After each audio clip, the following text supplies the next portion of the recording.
Banyak yang konyol ternyata. Tambahan 100 triliun Pak Prabowo ambil dari anggaran yang dipangkas. Dipangkas 306 triliun dan sebetulnya lebih besar. Lebih besar lagi karena ini tidak termasuk dividen dari BUMN. Ini tidak termasuk dividen dari BUMN. Kalau tidak salah 170 triliun kalau tidak salah.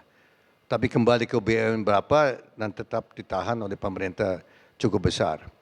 So itu Pak Prabowo menyadari bahwa kalau uang itu dipangkas, ditarik dan tidak dikucurkan ke ekonomi, ini pertumbuhan ekonomi kan melambat.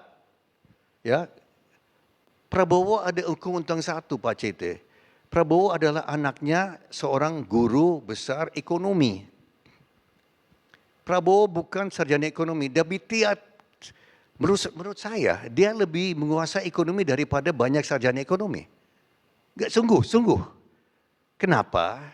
Karena selama puluhan tahun dia belajar dari orang tuanya, yang juga orang tua saya.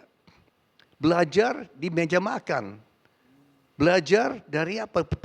Pembahasan kan kami belajar prinsip ekonomi dari orang tua. Ya.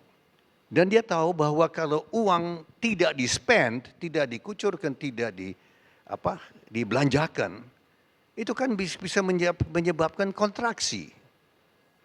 So walaupun uang itu diambil dari program-program, itu berarti akan di-spend, dibelanjakan untuk program-program yang strategis. Ya. Ada program-program perjalanan dipangkas. Perjalanan ke luar negeri dipangkas, saya dengar dipangkas 21-22 triliun rupiah.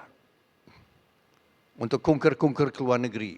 Studi banding ke luar negeri. Dan banyak sekali yang saya dengar dari dia pangkas. Ada program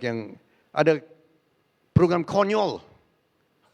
Program konyol dihapus, dipangkas. Nanti saya bisa cerita sama Pak Seti yang mana yang di sini. Ada ya, yang konyol-konyol itu. Banyak yang konyol ternyata. Pak Prabowo cerita sama saya dia berapa minggu dia periksa anggaran APBN. Ternyata di APBN kita ada 9 tingkat Pak. Ya, biasanya Presiden Menteri periksa sampai tingkat ke-3 ke-4. Prabowo periksa sampai tingkat ke-9 Pak. Tingkat ke-9. Dibongkar semua Pak. Nah dari itu 306 triliun, 100 triliun itu dari yang untuk makanan gratis itu dari